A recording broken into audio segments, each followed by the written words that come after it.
Can you leave the house for an hour or so, please? I need some privacy with him. She said about her male best friend. I said, take all the time you need, and left. Permanently. She called a few hours later confused, asking where I was. I said, don't call me.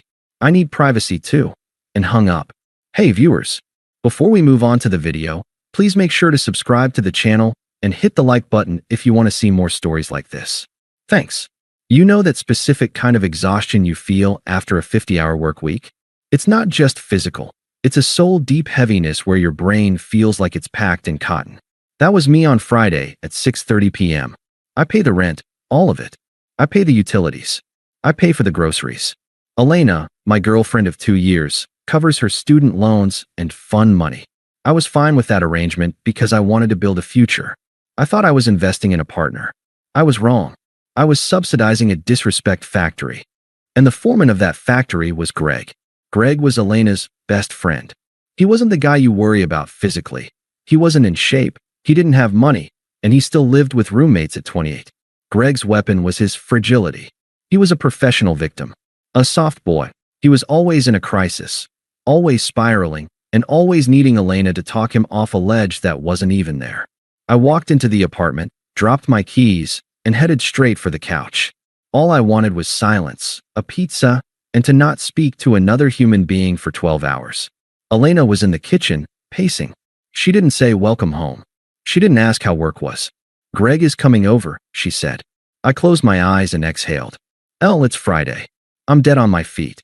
Can't you guys go to a coffee shop? Or his place? His roommates are loud. She snapped, defensive immediately. And he's in a really bad place, OP. His ex-girlfriend just posted a picture with a new guy. He's devastated. He needs a safe space. Okay, I said, rubbing my temples. Fine. Just keep it in the living room? I'm going to go to the bedroom, put on headphones, and pass out. Thank you, she said, her shoulders dropping. You're the best.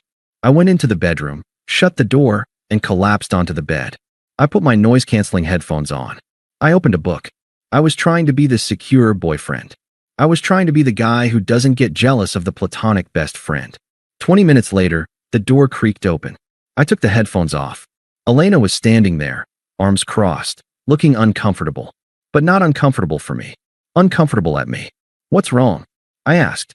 Do you need money for food? No, she said. She shifted her weight. Look, this isn't working. What isn't? You being here, she said. I sat up. I'm in the bedroom, Elena. The door is closed. I have headphones on. I'm invisible. It's not about the noise, she said, her voice taking on that condescending, therapy-speak tone she used when she wanted to manipulate me. It's the energy. Greg knows you're in here. He feels stifled.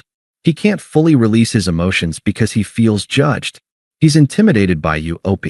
He needs total privacy to feel safe enough to cry. I stared at her. The silence stretched for 5 seconds. So, I said slowly, what are you asking? She took a deep breath, like she was the one making a sacrifice. Can you leave the house for an hour or so? Please. Just go to the gym or grab a drink. I just need some privacy with him to get him through this panic attack. Once he's calm, you can come back. There it was. She wasn't asking to cheat. If she wanted to cheat, she would have done it behind my back. This was worse.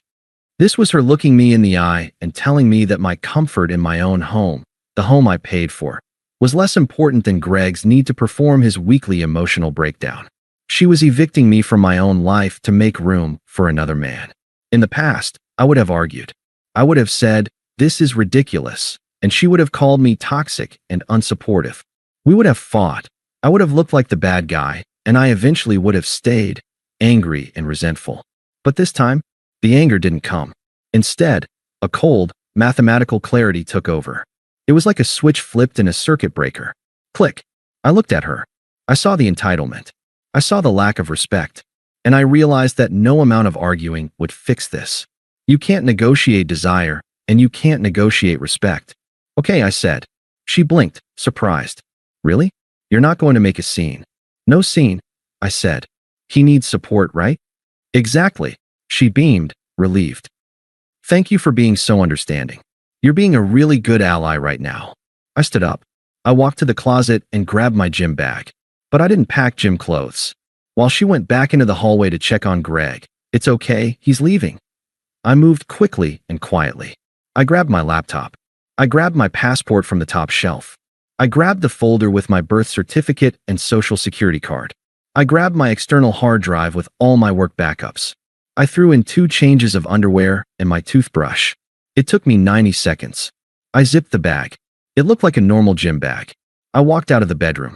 Greg was sitting on my couch, head in his hands, making a show of trembling. He didn't look up. He didn't acknowledge the man who paid the heating bill that was keeping him warm. Elena walked me to the door. She kissed me on the cheek. I didn't kiss back. "I'll text you when he's better," she whispered. "Probably an hour. 2 max." I opened the door. The hallway air was cool. "Take all the time you need," I said. And I meant it. I closed the door. I heard the lock click. I walked down the hallway, took the elevator to the garage, and got into my car. I didn't scream. I didn't hit the steering wheel. I checked my GPS for the nearest hotel that wasn't a total dump. I was homeless, technically. But as I pulled out of the garage, I didn't feel lost. I felt free.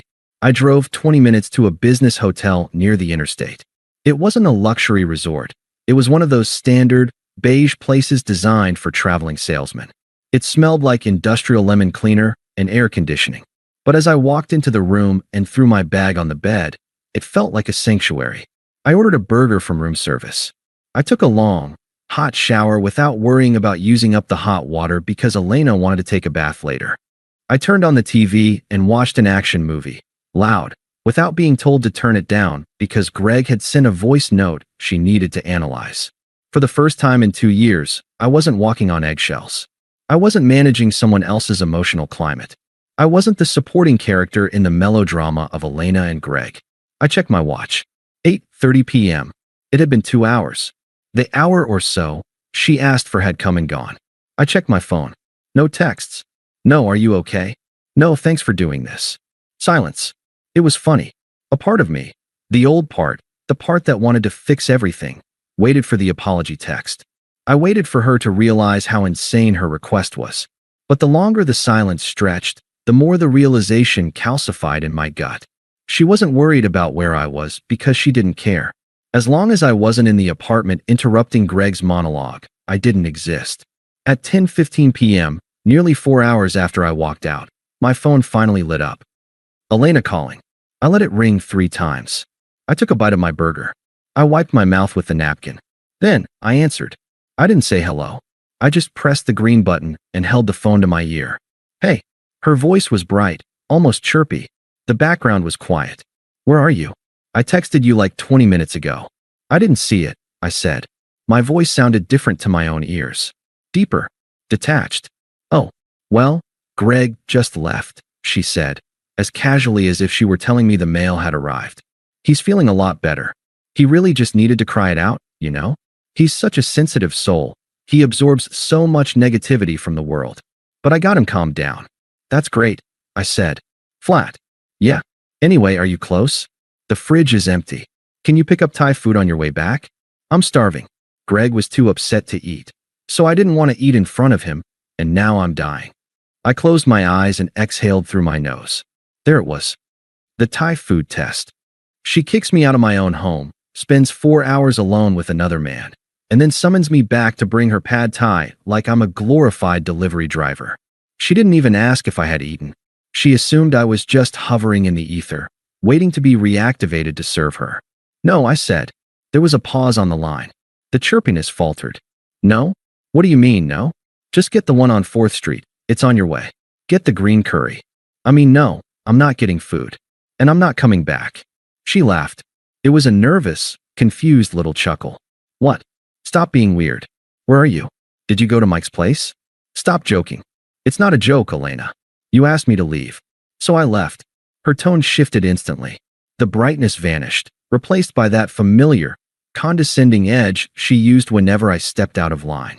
"Okay, look, I know you're feeling insecure right now, but don't be dramatic. I asked you to leave for an hour. It's been 4. You're punishing me for helping a friend in crisis, and it's really unattractive." "I'm not punishing you," I said calmly. "I'm agreeing with you." "What are you talking about?" "You said you needed privacy," I said. "You were right. Privacy is important. Boundaries are important. And I realized tonight that I have zero privacy in my own home because I'm living with a third person who doesn't pay rent. Oh my God, she groaned. Are we really doing the I hate Greg thing again? He was crying, Opie. He was suicidal. He's always suicidal, Elena. Until he meets a new girl, and then he's fine. Until she dumps him, and then he's back on our couch. You are so heartless, she spat. I can't believe I'm dating someone with this little empathy. Just come home. We can talk about this in person, but bring food because I have a headache. I looked around the hotel room. The bed was made. The air conditioner hummed peacefully. The door was double locked. I'm not coming home, Elena. Not tonight. Not tomorrow. Stop it, she snapped. You're scaring me. Where are you sleeping? That's none of your business anymore. None of my. I'm your girlfriend. Are you? I asked. Because girlfriends don't kick their partners out to play nurse to another man. You made a choice tonight. You chose his comfort over my respect. You wanted the apartment to yourself? Congratulations. It's yours. Opie, stop, she said, her voice rising in pitch. Panic was finally setting in. She realized I wasn't following the script. I wasn't apologizing. You're blowing this way out of proportion. Just come home. Please. I'm sorry if I made you feel left out, okay? I'm sorry. Is that what you want to hear? I don't want to hear anything, I said. I'm tired. So come home and sleep. No, I said. You wanted privacy with him. You got it. I took a breath, savoring the finality of what I was about to say. Don't call me. I need privacy too. Wait, don't you click. I stared at the phone screen for a second. Then, I put it on Do Not Disturb and blocked her number. I expected to feel sick. I expected to feel that gut-wrenching anxiety of what have I done. Instead, I felt a strange sense of professional satisfaction. Like I had just closed a bad business deal that had been bleeding money for years. I picked up the remote, unpaused the movie, and took another bite of my burger. It was the best burger I had ever tasted. I slept for 9 hours straight. I spent the weekend in the hotel. I didn't drink. I didn't wallow. I went to the hotel gym, I read a book, and I ignored my phone.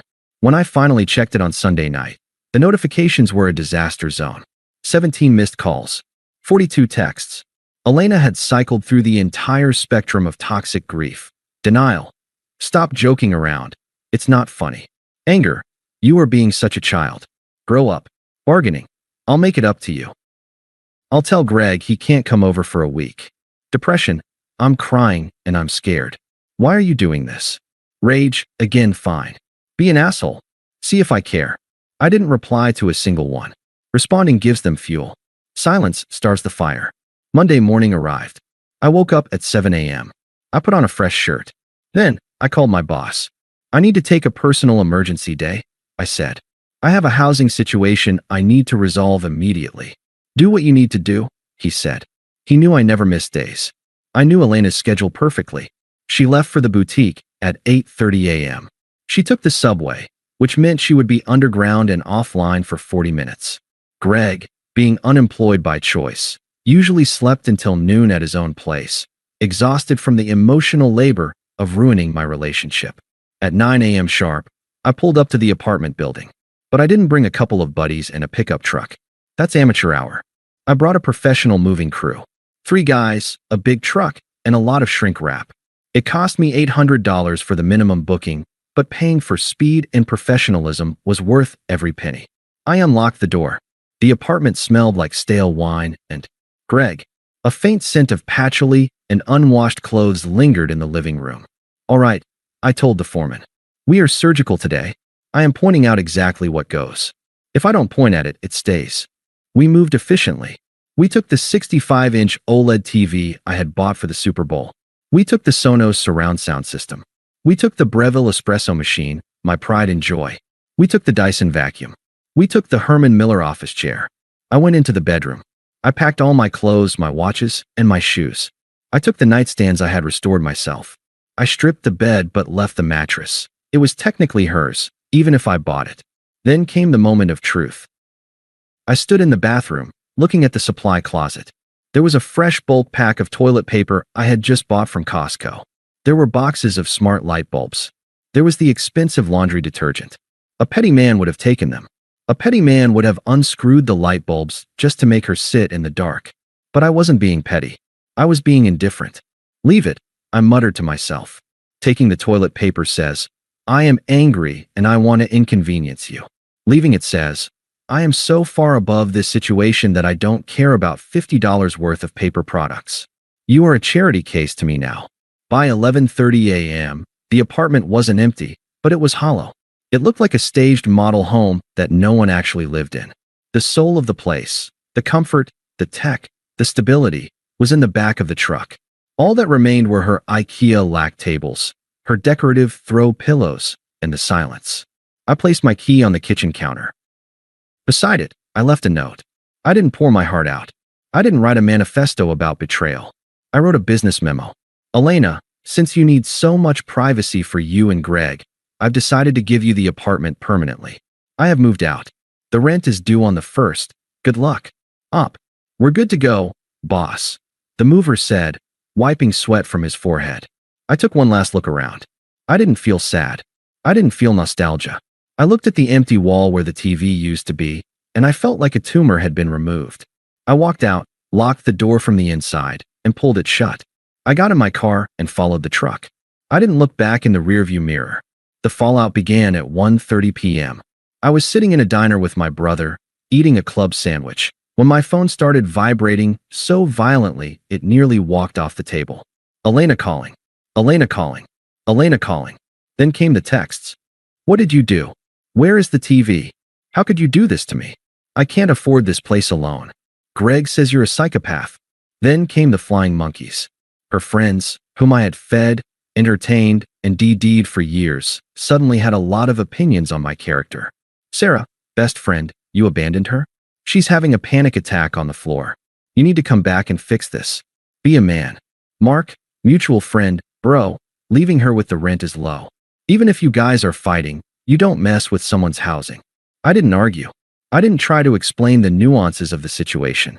I sent one single mass text to everyone involved. Elena asked me to leave my own home so she could be alone with another man.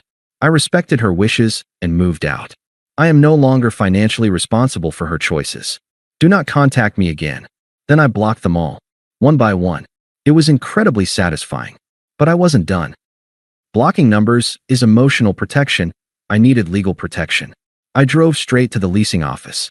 I walked in and sat down with the property manager, a no-nonsense woman named Karen.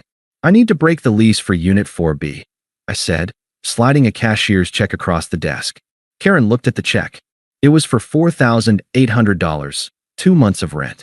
It hurt to write that check. That was my vacation money. That was my savings. But I viewed it as a ransom payment for my future. This covers the early termination fee, I said.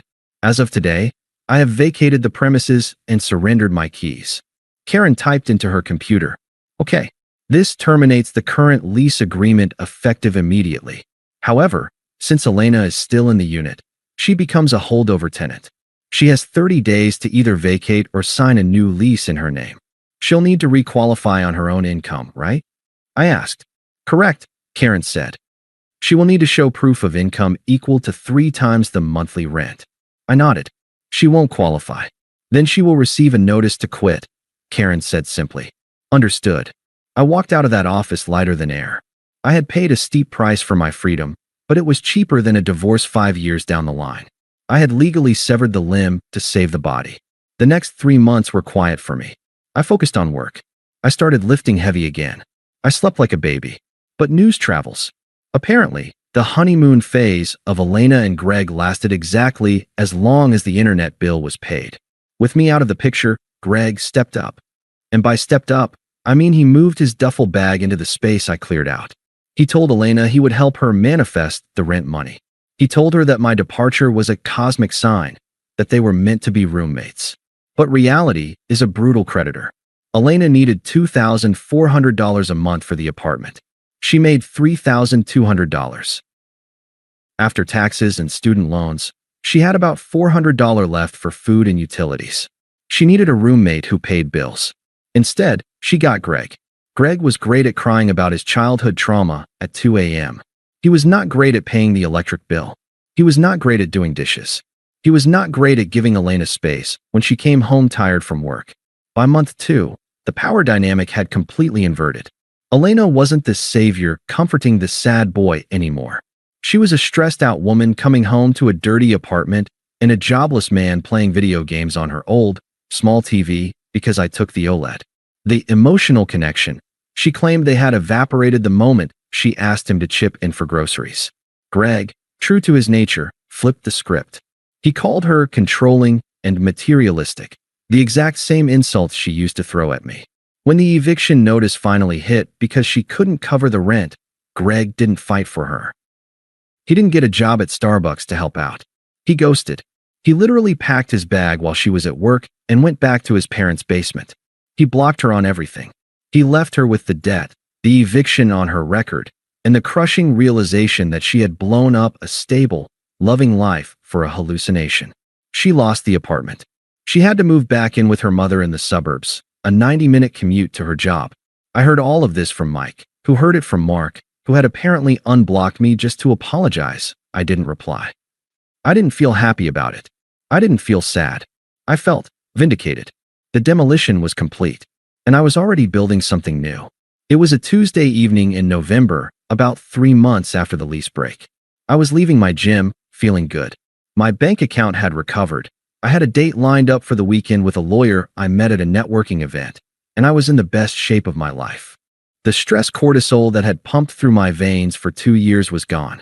I walked out into the crisp autumn air, digging in my gym bag for my keys. Up. The voice stopped me. It was smaller than I remembered. Shakier. I turned around.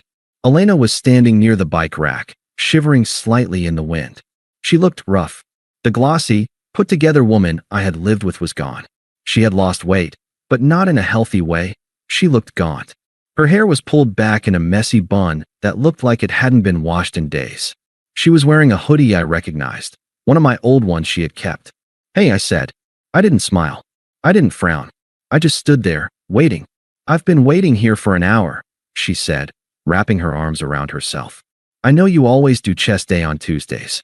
"Okay," I said, keeping my distance. "Why?"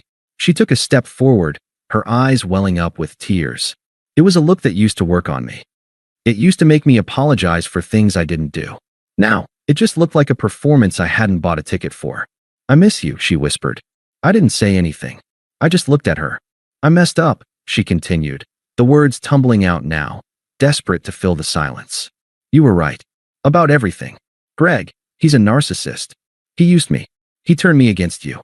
I didn't see it then, but I see it now. He's gone, Opie. I kicked him out 2 weeks ago." She paused, looking at me expectantly. She was waiting for me to validate her victory. She wanted credit for solving a problem she created. "Okay," I said again. "Is that all you have to say?" she asked, a flash of her old frustration appearing. "I'm telling you that you were right. I'm apologizing. I'm living with my mom now. It's a nightmare. I miss us. I miss our life. I fixed the problem. Opie, Greg is gone." She reached out, trying to touch my arm. I took a smooth, deliberate step back. "Elena," I said, my voice calm and steady. "You're missing the point. Greg wasn't the problem. You were the problem." She flinched like I had slapped her. "What?" "No, he manipulated me. He asked for things. I corrected. You chose to give them. You chose to prioritize his comfort over my respect. You chose to kick me out of my own home." I was confused, she pleaded. "People make mistakes. Everyone deserves a second chance." "This wasn't a mistake," I said. "A mistake is forgetting to buy milk. A mistake is scratching the car. Asking your partner to leave his own home so you can have privacy with another man isn't a mistake. It's a statement. You told me exactly where I stood in your hierarchy. But I love you," she shouted, attracting looks from a couple walking into the gym. "Doesn't that matter?" "No," I said. "It doesn't." I checked my watch. "I have to go." "So that's it," she cried, her voice cracking. 2 years?